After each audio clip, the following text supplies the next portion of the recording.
Lopez III at ipagpaumanhin po ninyo na hahaba po ng konti ang pagtatanong po namin sa inyo. Kanina po ng mga naunang nagtanong sa inyo, si Congresswoman Diane Bautista, tinanong po niya kayo, kaugnay po ng pagkakakuha ninyo ng identification card bilang isang Pilipino, kung kayo po ay gumamit ng alien fingerprint card. Natatandaan ko po, sinagot ninyo hindi po ninyo matandaan. Tama po ba yun, Ginoong Gabby Lopez? Magandang umaga po, Congressman Marcoleta. Opo. Opo. I don't recall what the process was involved in 2001. Salamat po.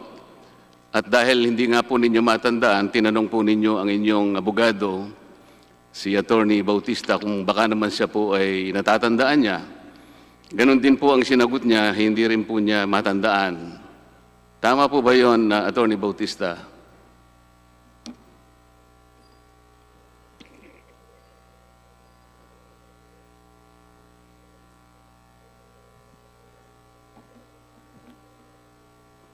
Tama po yun, Congressman Marcoleta. Na hindi po ninyo natatandaan, ano po? Kasi po, hindi po Opo, ako yun lang po. abogado. Hindi po ninyo natatandaan. Hindi po akong abogado humawak na yun eh. Pero sinabi po sa akin Salamat na po. malamang meron. Meron po kasi akong kopya ng alien fingerprint card. Medyo malabo lamang po. At totoo po, ito ipakikita ko po sa... Bibigyan ko po ng kopya ang ating committee secretary para makita niya po. Only to refresh the memory of Mr. Gabby Lopez na sila po ay gumamit ng alien fingerprint card. For the record lamang po, Mr. Chair. Maaari niyo po bang ipakita sa amin ngayon, Congressman Marcoleta?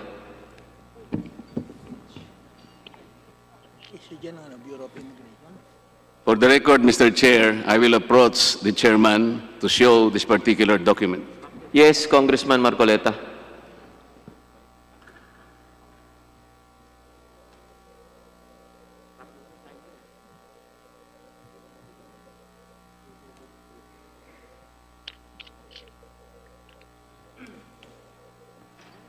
May I request, Mr. Chair, that that particular document should be shown also to the President of ABS-CBN. COMSEC is directed to show the document to the side of ABS-CBN.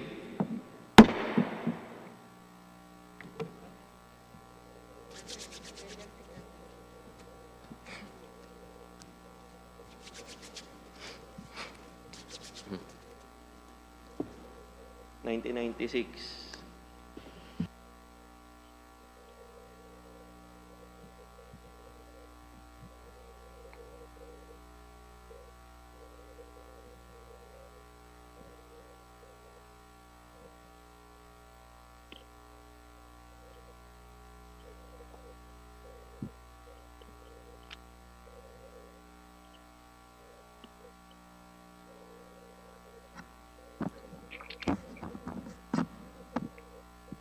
Mr. Chairman, just a very short manifestation. I have gone over the document and I saw that it was a document coming from the Bureau of Immigration. Unfortunately, it was not a certified true copy, and therefore to establish the authenticity of that document, may we request a certified true copy coming from the Bureau of Immigration. COMSEC is requested to get certified true copies from the Bureau of Immigration.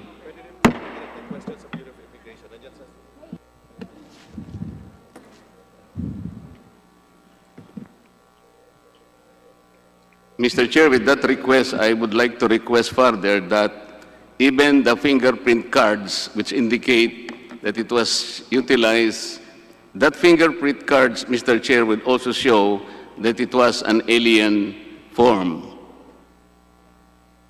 Mr. Chair, Congressman Zarate. in line with the manifestations of our colleagues, subject then to the proper authentication of these documents coming from the Bureau of Immigration. Salamat po, going Mr. to Chair. Pwede na po ba defer? akong magpatuloy? May we, subject po. to the authentication, because if it is not yet authenticated, my question now is, are we going to allow questions being propounded on that document not yet properly authenticated? Mr. Chair, I am no longer asked question on this particular document. Ginawa ko lamang po ito to refresh the memory of the lawyer as well as Mr. Gabby Lopez na talaga pong meron po na ginamit na alien fingerprint card. Pero Yes, Congressman hindi ko na- Marcoleta, you still have the floor. hindi ko na Please po continue gagamitin with to. your question. Kanina po kasi,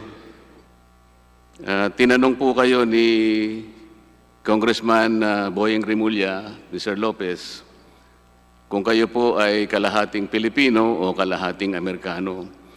Ang totoo po nun, meron pong underlying significance po yung tanong na yun. We should not forget that the very issue here, Mr. Lopez and Attorney Bautista, is Article 16, Section 11 of the Philippine Constitution.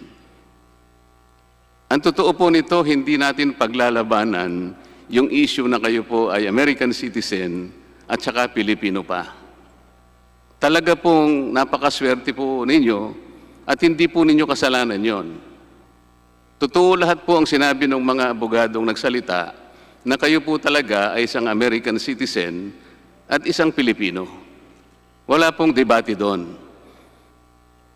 Nung kayo po ay hindi pa nagmeme-ari ng ABS-CBN, wala pa pong problema yun eh. Nagkaroon po ng problema nung kayo po ay nagkaroon na ng pag-aari o kasama na po kayo sa pamamahala ng ABS-CBN sapagkat isasangguni po natin ito dun sa Article 16, Section 11, kung ito po ay nalalabag. Attorney Bautista, this is a very honest question to you. Did Article 16, Section 11 of the 1987 Philippine Constitution contemplate a situation where the Filipino citizen mentioned in that particular article should also be another citizen of another country? Tinatanong po ninyo aking opinion? Opo, pwede po. Wala pong nagbabawal doon. Hindi po, ang sinasabi ko po Wala ganito. po yan. Ganito po, para malinawan po tayo. Ang sinasabi po kasi doon, yung pagmeme-ari at pamamahala ng isang mass media company ay limitado lang sa mga Pilipino. Wala po sanang problema doon kung si Ginoong Gabby Lopez ay Pilipino lang, hindi pa siya Amerikano. Yung tanong po kanina ni Congressman Boyeng Rimulya, nandito po yung pagpapakahulugan dito eh. We will have a problem processing that particular issue. Kasi po ang sinasabi lamang doon, tanging Pilipino lamang. Paano po natin isasangkot ang kanyang pagiging American citizen within the meaning of that constitutional provision? Tandaan po natin, Attorney Bautista, hindi po kasalanan ni Ginoong Gabby Lopez kung siya po ay napanganak sa Amerika. Hindi po rin niya kasalanan na panganak siya sa Pilipinong mga magulang. Kaya dalawa po nga yun eh. Ang nagiging problema po natin dito, ang saligang batas, matibay ang kanyang paninindigan na Pilipino lamang. Pati nga po korporasyon, kooperatiba, asosasyon na magmeme-ari at mamamahala nito, kinakailangan ding wholly owned and managed by such citizens. Kinakailangan po kasi palagi tayong gumagalang sa probisyan ng saligang batas. Ngayon po, balik po ako doon sa tanong, kalahating Amerikano po ba kayo o kalahating Pilipino? Bakit po palaging doon ako pumupunta? Ngayon po kasi, pinaninindiganan ninyo, talagang kayo po ay Pilipino. Kahit kailan hindi nyo ni-renounce ito.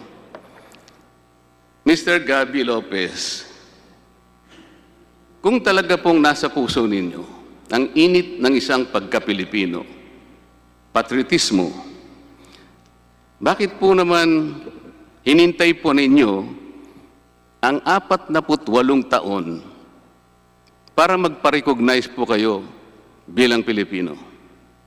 Kong Marcoleta, last question na po yan. Thank you. Mr. Chair, pwede pang may second round po ba ito? Palista lang po para sa next round po.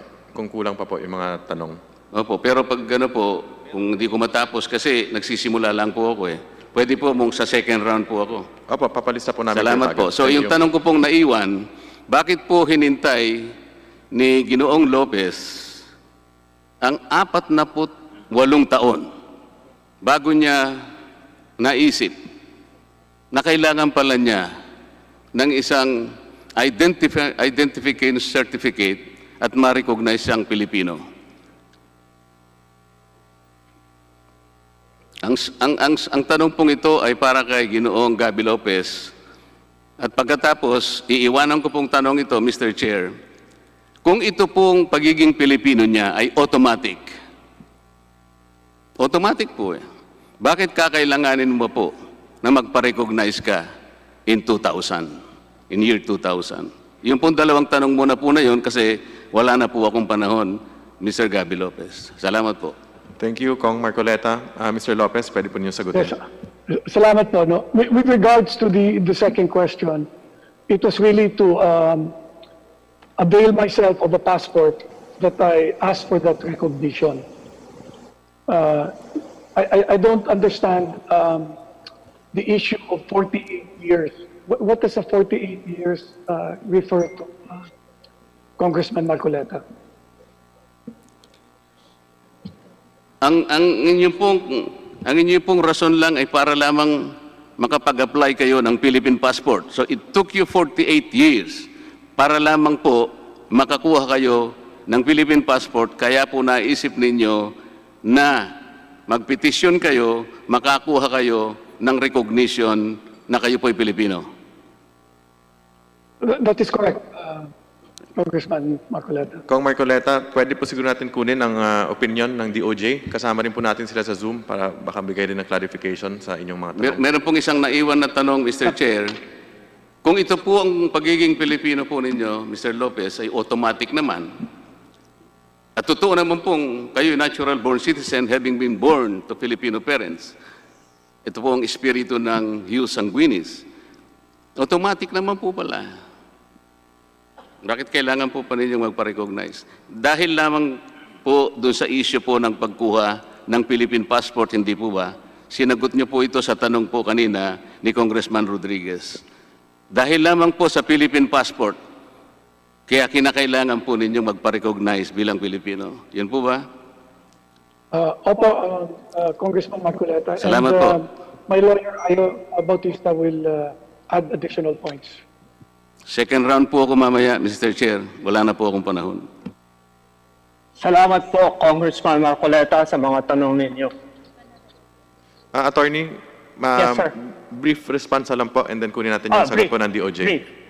Nagpapasalamat ako dahil ngayon maliwanag na inaamin ni Congressman Marcoleta na Pilipino si Gabby Lopez. At inaamin din naman namin na Amerikano siya. Yung po sinasabi na bakit po ninyo hiningi yung Certificate of Recognition. Mr. Chair, point of order. Hindi ko po tinanong si Atty. Bautista. Yung pong tanong ko po ay kay Mr. Yes, Gabby Lopez. nasagot na po, Attorney, ni Mr. Gabby Lopez yung tanong po ni Congressman Marcoleta. So ngayon, dito na po tayo sa DOJ. You have the floor. Salamat po.